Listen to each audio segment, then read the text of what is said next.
Okay, so I'm just going to be talking about some interventions you guys might not have thought of yet for your kids as far as some underlying skills, regulation, strengthening, all of those things. Sorry, I need to admit everyone before I start talking. All right, so let me share my screen.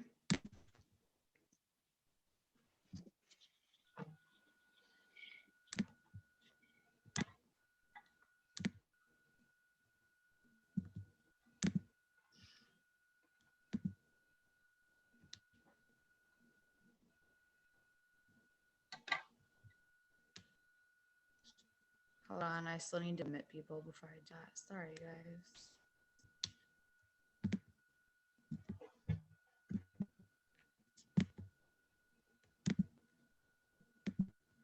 All right.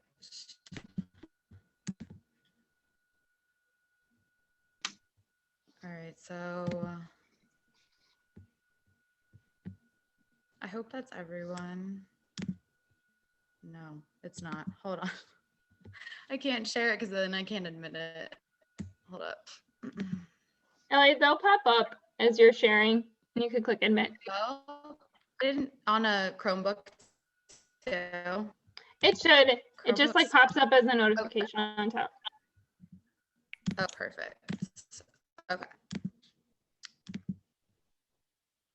All right, so yeah, practical strategies for some things you guys might not have thought of yet. So here's the topics you guys can read. Gross motor coordination, strength, crossing midline, regulating the nervous system, activities for all of those, some brain break activities that you guys can incorporate, and then a really quick fine motor skill, couple slides. Okay, so gross motor coordination, why is that important? What is that? It just means big movements. So think jumping jacks, think catching a ball. The more coordinated those big movements are, the more coordinated small movements will be. And same with upper body strength. The stronger the client is, their core strength, hand strength, the better their fine motor skills. So if you see a client that has trouble with handwriting, cutting, don't just think about that actual task. Think about the coordination and strength as well. And you can incorporate some of these interventions to further progress the client. So jumping jacks, hand claps, animal walks. I mean, you guys can read, but really just the goal of this is think full body movements. We want to get these kids moving their bodies out of their chairs. With technology, they're not moving like we used to as kids. So just incorporate those full body movements throughout the day for your kids because they really benefit from them. It seems so simple, but they will benefit. I'm not seeing notifications, so I'm worried. Where do I go? Oh, here. Okay, sorry, Kenzie. All right, we're good. All right, and then the second underlying skill that you guys might not have thought of is crossing midline. So what that means is just if something's on the right side of your body and you cross it over this middle line to the left side of your body. So you're using your right hand and touching your left shoulder. That's crossing midline. And why is that important? Well, it creates brain connections between your right and left hemispheres. So if a kid can't cross midline, they might appear ambidextrous, but they're actually usually not. They just can't cross midline. So if something's on the right side of their body, they use their right hand. If something's on the left side, they use their left hand. So if you see a kid that doesn't have a hand dominance and they're 4 and up, start doing some crossing midline activities with them to help build those connections. It also helps with attention and learning. There's studies done that it improves their test scores after doing crossing midline activities. So don't sleep on crossing midline. And again, here are some activities that you guys can incorporate. I always start with just having the kid touch their opposite shoulder. So touching your right hand to your right shoulder, left hand to your left shoulder. And you'll be surprised that our kids that cannot do this, they cannot cross midline. Once you start seeing it, you cannot unsee it. So you guys will have these slides. I'm not going to go over all of these activities. You can also Google crossing midline activities, but just something super simple and super awesome to incorporate in your sessions pretty easily. Okay, and then the third thing is regulation. This is probably my favorite thing of all. So it's just essential for our children to feel calm and safe in their body. Let me real quick, make sure. Oh, dang, my bad. You guys will have access to the slides. Sorry if I started without you. Okay. So regulation. So like I said, a lot of our kids are in their fight or flight mode, meaning their nervous systems are not regulated. So obviously they get triggered easier. It's harder for them to focus. So using regulation techniques, I call it body work, can really calm the nervous system. So just think, if you get a massage before work or do yoga before work, are you going to react to things differently during the day? Most likely, yeah, because your nervous system is at a calm state. So you can focus better. You probably are in a better mood. It's the same with our kids. So incorporating some regulation activities with them is a really good strategy to incorporate. And obviously, this isn't the only thing that improves mood, attention. We just talked about a bunch of things today that do that as well. But this is just, again, another tool for your toolbox. So you can do these throughout the day. You never force them, but they're just really good to add for our kids. So there's about a million different ones you can do. I'm just going to go over a couple. So touch is so important. It's so good for bonding, for having a child feel safe and calm. So real quick, I'm just going to show you embracing squeezes. Oh my gosh. Okay, we're good.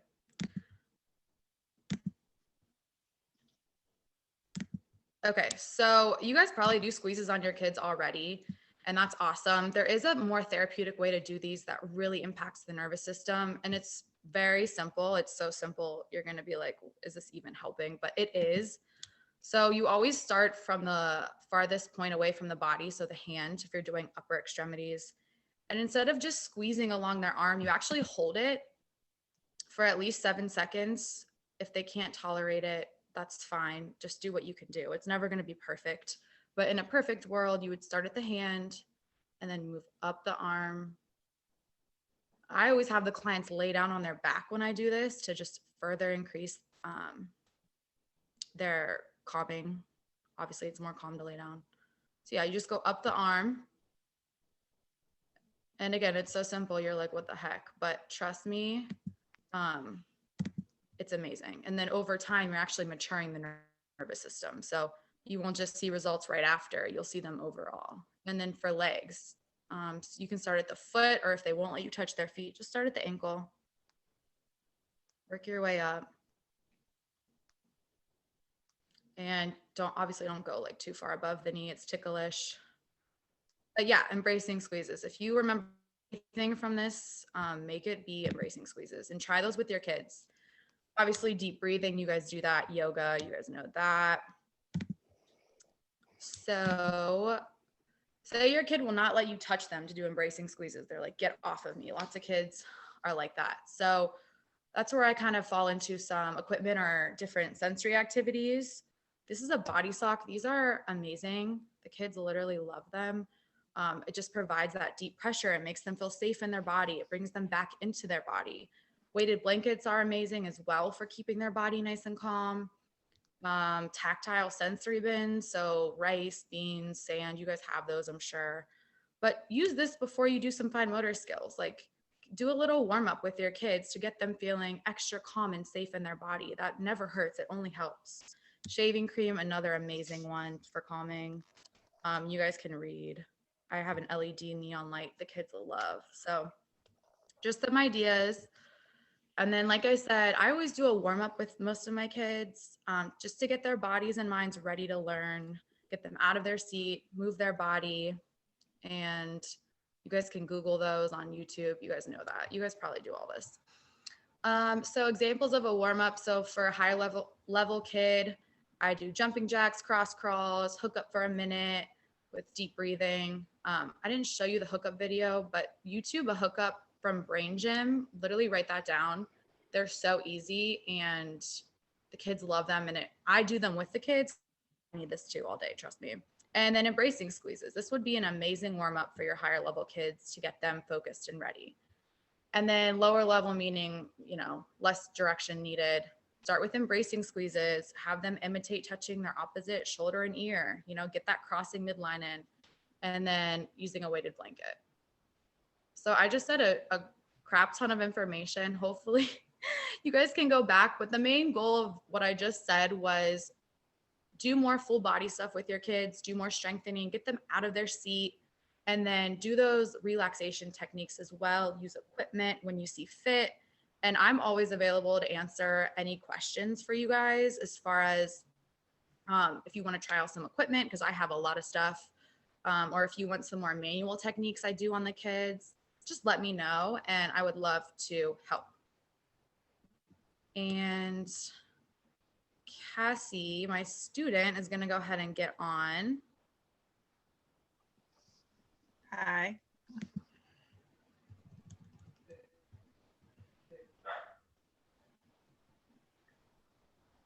Cassie can.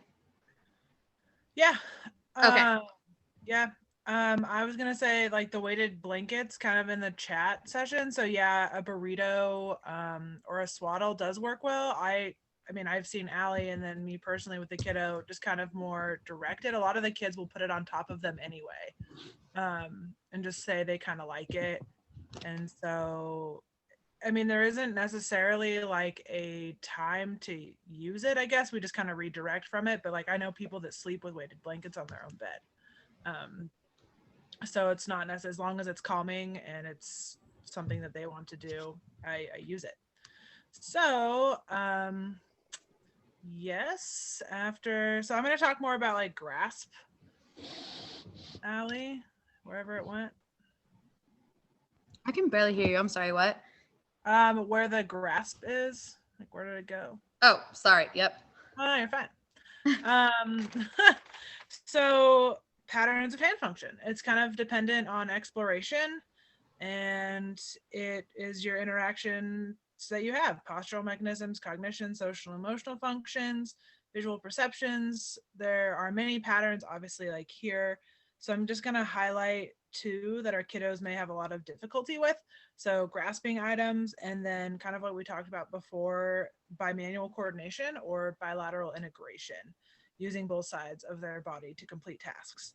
So on this slide, you know, there's a lot of tool use going on. I love that every classroom has these things, and it's important in our skill acquisition. So give the kids ample opportunity to play with all of these things: crayons, pencils, and different sizes, and as well. So because all of these tools eventually kind of lead, they're necessary for eating, self-care, and all of the above that we see our clients do. So next, you'll see a variety. Our kids will demonstrate a variety of these hand grasping patterns, and I like to see G and above, what we call tripod, and up to tripod grasp. But you'll see A and C and E and F a lot. So as long as what we're going to try to do with the kiddos is model and demonstrate, so it's kind of on the next one, on the next slide there, is that just model and do like hand over hand tripod grasp, trying with the kiddos to make sure that they are showing a mature grasp pattern.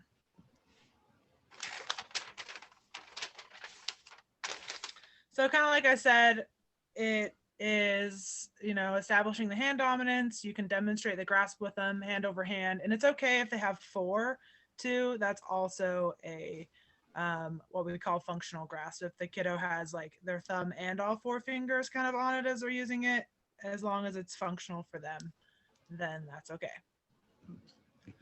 And then, yeah, pre-writing is important. So pre-writing skills are fundamental to letter formation. So these are the pencil strokes that most letters, numbers, and early drawings are comprised of. So that's what I work a lot on with the kiddos in various shapes and forms, with markers, with slime, shaving cream, different modalities, so that they're able to start completing these types of lines on their own. So to grasp and handwriting, you can use smaller writing utensils, broken crayons, pencil grips. We just started using this slant board with a client of ours who fatigues really easily, and it has definitely helped with his upright posture. And even though he still moves his shoulder a lot of the times, it's definitely, I've seen an improvement in the way that he holds a writing utensil, and then how long he's able to attend to his task. And so, I mean, so leading into hand over hand to tactile sensitive, I would just continue to model it for them. Or like if they're just becoming really defensive with that tactile, just continue to model it. And then I feel like eventually the more modalities and things you use as you're showing them what it looks like, they will model and imitate. But Allie can also, you know, chime in there if she feels. I'm sorry, what? Just like how should you lead into, you know, so like we, a lot of the times with our kiddos, we will put our hand like over theirs to correct a grasp pattern. But so if you, how would you lead into hand over hand if a client is like really tactile sensitive and becomes overwhelmed easily with like people touching them, things touching them? Yeah. So, I mean, you can use pencil grips. You can use really short crayons so they basically have to grasp it correctly. They don't have a choice. There's no room on the utensil for it. Or just let them go if they're becoming defensive. You don't want to make them aversive to handwriting tasks. So that would be my suggestion. Perfect. So then next is, yep, kind of like when we talked about all of this earlier. So also like bilateral coordination, crossing midline, you know, you want, these are things that require kiddos to use both hands and both sides of the brain. So like we talked about earlier, these kiddos may primarily use one hand or switch hands during tasks. So that means they need to work on their coordination. So once we do that, it helps with all of the above and what we work on in OT, self-care, handwriting, dressing, grooming, etc. Next, yep. And then similar to what we talked about earlier, activities to encourage and increase bilateral coordination, touching opposite shoulder ear, playing catch, have some kiddos that love doing that at first, lacing cards, Legos, stringing beads, all sorts of stuff. So, yeah. All right. So we kind of flew through that, but that is it. Does anyone have any questions? I couldn't see the chat. I couldn't see anything. Chromebooks just are not great. So, Allie, can you talk about the regulation technique you showed me, just because it works so well when you push with both thumbs on the hand and kind of spread out? yes, good question. So the embracing squeeze I showed you guys, you use two hands. Obviously, are you talking about using two hands like this or the rubbing down? Okay, yeah. So you could Like also when you rub across the palm to get the hands ready. Oh, the palmar. Yeah. So there's another calming, there's a lot, but I love that you brought this up because I can share this one. There's a lot, but there's one on the hands that kids love. They'll just hold out their hand and be like, do this to me. It also integrates reflexes. It's super good. So you just take their hand and you use both of your hands and you go right across the middle of their palm. So pretend I'm using my thumbs, but I can't. And you just spread right across and you go slow. 1, 2, 3, 4, 5, 6, 7. 1, 2, 3, 4, 5, 6, 7. So it's good, especially before fine motor, to kind of wake up their hands. It's good for calming. I do those like all day, every day. So that's another good one other than embracing squeezes. Thank you, Sam. Thank you for showing it, because I have a specific kiddo that it really works for. So it's really cool to see. Yeah. Awesome. Thank you.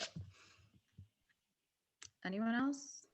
That's the same thing you can do like on their feet, right? That like you've said before Yes. helps like really relax them. Yes. Do you guys want to see my foot? Yeah, you just go up the foot, the bottom of the foot, underneath the big toe. Kids love this one. And you just spread out again. 1, 2, 3, 4, 5, 6, 7. It's really hard to show on a computer, but if you guys ever want to know any of these techniques, just email me. I can come show you guys on your kids, anything like that. Okay, good question, Gretchen. We have an older kid, so embracing squeezes might not be as appropriate to do themselves. So yeah, you could teach them to do it themselves. But honestly, I think as long as you're not going above the knee, even though they're older, it's just kind of like getting a massage. Like therapeutic touch can be so beneficial that to me it's appropriate. Do you know what I'm saying? As long as you're not going above the knee or anything. So I wouldn't just totally disregard it because the kid's older, because it's really good for them. So Gretchen, I hope that kind of answers your question. They can do it to themselves. It's not, it's great, but it's not the same as someone else doing it. So, oh, cool, Kenzie. That's awesome that you're in OT school. You're gonna learn Allie, all the fun stuff, I was so. going to say too, for the older kids, because I used to work with the adolescents back in the day, and I totally get the uncomfortable thing and like not crossing boundaries, using like other things too to help like squeeze. So it's not like necessarily you touching them, like maybe putting like a pillow around their calf and like squeezing, folding the pillow around and doing it that way, like just kind of like around the parameters of what's going on. Yeah, you could definitely do that. I will say though, the benefit of just like human touch, I know they're older, so you don't want to make it weird, but just in a therapeutic way, in a loving, you have to bond with your kid first. You're not just gonna pull up and be like, hello, I'm gonna start touching your legs. Like you want to build rapport, they want to know they're safe. But yeah, if the kid just hates it and is like, get off of me, obviously you don't force this. So yeah, you can use pillows, we have some brushes, they can brush themselves for calming. So that's a great point, Emily, to do that as well. But just don't be afraid of this for your kids as well. It's kind of, might seem weird to you guys, but it's really helpful. So. Thank you, that helps. Yeah. Okay, so are joint compression exercises like wrist and shoulder acceptable? Yes, that's another great one. You guys that's on YouTube, so I'm not going to try to show you because it's hard, but joint compressions, similar. You're just providing that deep pressure. Deep pressure is always calming. You can never go wrong with it. So that's a great one. Thank you, Samantha. Head squeezes. Is there any specific way? I haven't learned a specific protocol for head squeezes. So whatever you're doing, you can play with it. Feel free to play with this stuff and see what works for your kids. I would say the longer you hold, that's usually more calming than just a quick squeeze. So that's a great For question. that one, Allie, I was actually always taught to push straight down. So you don't want to like try and bend the head. If they like that pressure, you just push straight down. Okay, great. Thank you for saying that. I wasn't taught that one. So yeah, there you go. Pushing straight down and not some weird way. Thank you. I was going to say, just in general, they'll let you know if they don't like it. Yeah, for sure. You'll find out real quick. Exactly. You never want to force these. These should always be enjoyable and fun. They bond you with the kid. And like I said, it's preventative. You want to start your sessions with these to help ease your sessions. They learn so much better when their bodies are calm. Is there a certain amount of time like we should take into this? Like, is 1 minute enough or do we need more? Great question. So every little bit helps. So if you have a client who will only tolerate you doing 2 squeezes on their arm and that's it for the day, that's fine. You got the 2 squeezes in. It's hard because we want to be perfect and we want to see progress right away, but every little bit helps. As far as like the protocol, as long as you go up both arms, up both legs, that's a full protocol. You're good.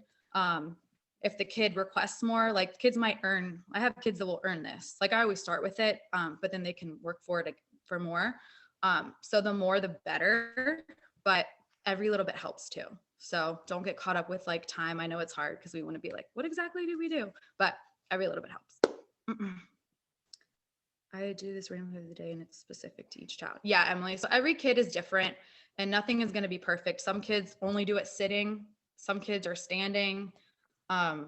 Laying down is probably the best just because they're super calm when they lay down. But yeah, every kid's different. Some kids fall asleep.